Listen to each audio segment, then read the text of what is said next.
रही है, कभी कभी गाती हूँ मैं। आज हम लोग श्रद्धांजलि समारोह में पुण्यतिथि पर आए हुए हैं स्वर्गीय बाबा दीन गुरु जी के। तो वो जहाँ भी हो, जिस भी रूप में हो, ईश्वर उनकी आत्मा को शांति प्रदान करें, मोक्ष की प्राप्ति हो।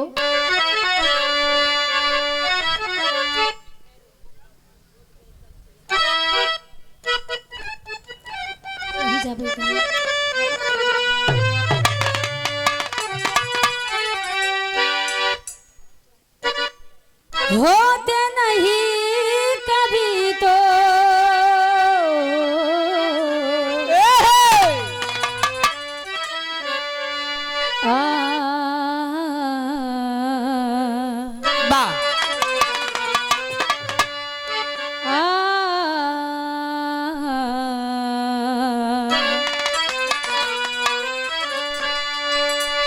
होते नहीं कभी तो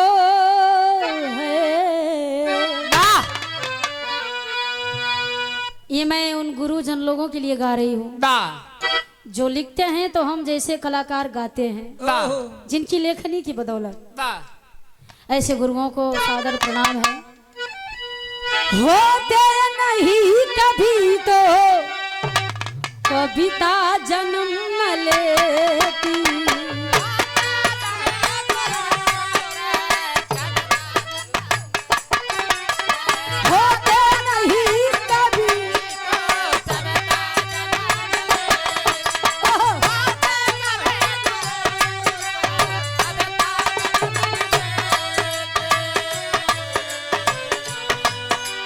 होते नहीं कभी तो, होते नहीं कभी तो कविता जन्म न लेती।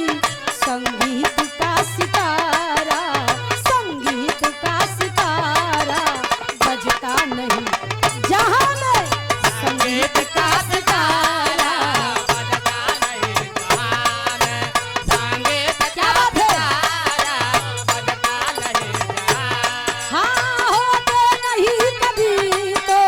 कविता जन्म न लेती, होते नहीं कभी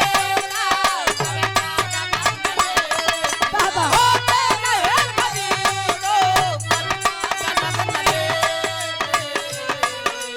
होते नहीं कभी तो कविता जन्म न लेती।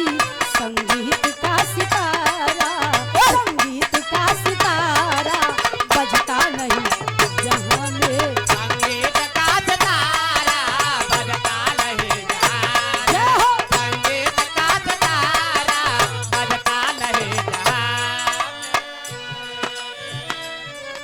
ये दो लाइन कभी जी लोगों के लिए, गुरुओं के लिए, और दो लाइन बाबा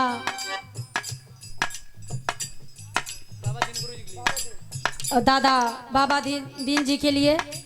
रुका भैया। रो रही है धरा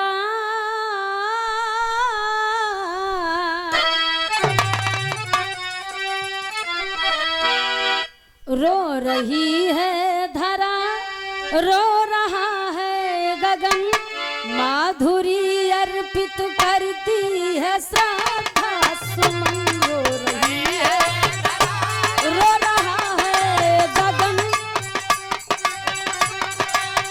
श्रद्धा सुमन।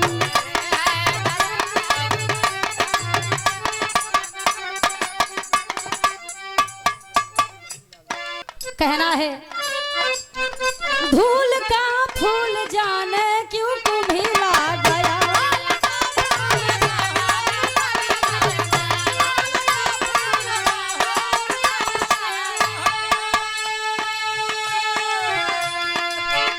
ये हमारे भाई सुहाना जी की तरफ से पुष्पहार और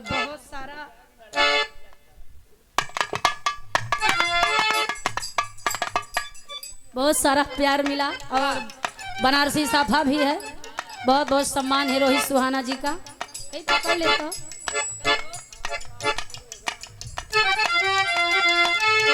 धूल का फूल जाने क्यों कुम्हिला गया,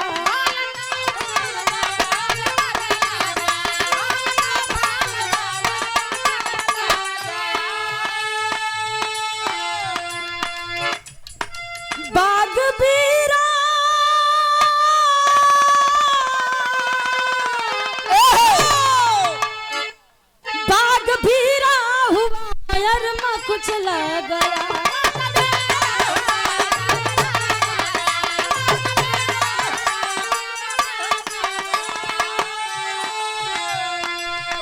धोल का धोल जाने क्यों कुम हिला गया, बाग वीरा हुआ अरमा कुचला गया। तो बाबा दीन जी जो बगीचा सींच कर गए हैं, उस बगीचे से तमाम पौधे निकले हुए हैं, पौधों के रूप में जो उनके शिष्य हैं।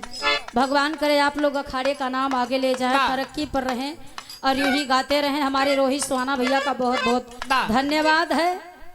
जग में काल बली, जग में काल बली बलवान सभी को मार डाला है।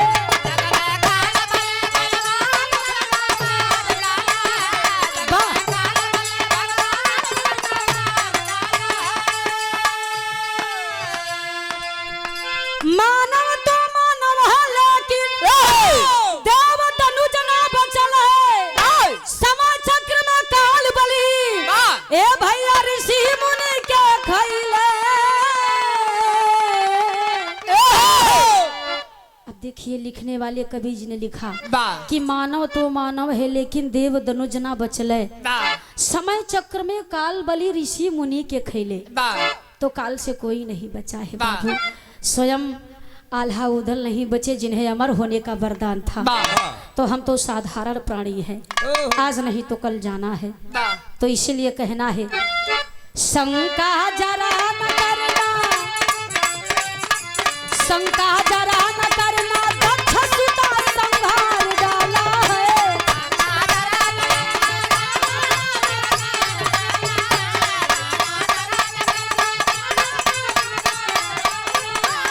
संहार डाला है, संहार डाला है, संहार डाला है।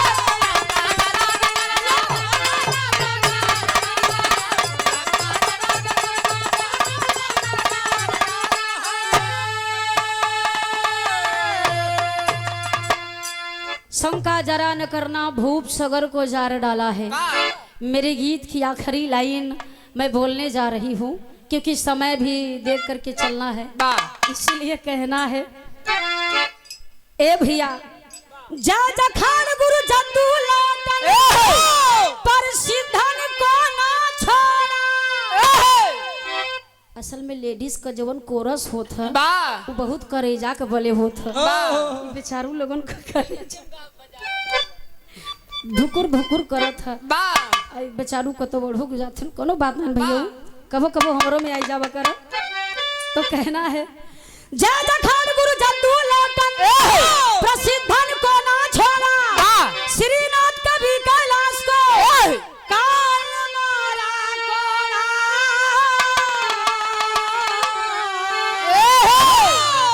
जिया भोज भैया कहना बा। तो काल के गाल में सबको जाना है बाबू। हम जीवन भर यही ढोते रहते हैं, कहते रहते हैं। मेरा आखिरी लफ्ज है, ये हमार बेटा बा, ये हमार बिटिया बा, 25 बीघा का मालिक है, 2 ठा बंगला बा, 2 ठा स्कॉर्पियो बा, फॉर्च्यूनर एक ठा अलग से बा, 2 जोड़ी बैल बा। अब नहीं रहेगा बा भैया। परिवर्तन ही प्रकृति का नियम है, परिवर्तन होता जा रहा है। तो पंचो मैं तो यही मान करके चलती हूँ कि अपना कुछ भी नहीं है, क्योंकि हम जिसे पालते हैं जो हमारा लाडा दुलारा बेटा होता है, बेटा भी अपना नहीं होता है। ओके चाहे घीए में पाला चाहे तेले में पाला, वो अपन नहीं बा। बेटा मेरी 2 लाइनों पर गौर करिएगा। बेटा बहू की अमानत, बेटा बहू की अमानत। तो पापा की परी बिटिया रानी। यदि बेटा बहू की अमानत है तो बेटियां दामाद की अमानत है, जिसे कहता है कि पराया धन कहा जाता है। बेटा बहू की अमानत, बिटिया दामाद की अमानत। ये जिंदगी पुरानिया दादा लोग बतावे कि जब तक सासा तब तक आशा। ये जो हमारी सांस चल रही है, जो हमारी जिंदगी है, ये जिंदगी मौत की अमानत, जिंदगी भी अपनी नहीं है। सब एक दूसरे की अमानत है, किराएदार बनकर पड़े हैं। बा बेटा बहू की अमानत, बेटी दामाद की अमानत, ए हमारी आपकी जिंदगी मौत की अमानत। बा ये जो हमारी और आपकी काया है, आहा ये चमड़ी है, बा शरीर भी अपना नहीं है। बा ये शरीर शमशान की अमानत है। आहा अगर कभी दौलत पर, जमीन पर, किसी चीज पर घमंड आ जाए बा तो एक चक्कर स्मशान घाट कर लगा कर आ जाना, बा समझ में आएगा कि हमसे करोड़पति, अरबपति, खरबपति वहां पर राख के ढेर बनकर पड़े हैं। बा तो कुछ भी नहीं है, इसलिए कहना है हाँ, लिखते कभी महेंद्र, लिखते कभी महेंद्र, कविता में रस ढाल डाला है।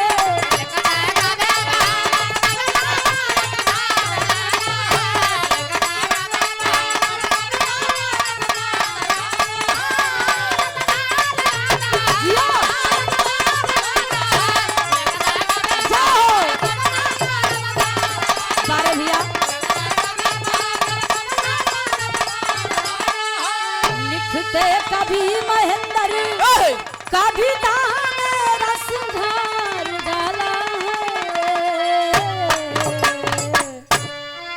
जोरदार तालियां प्रियंका माधुरी जी के लिए।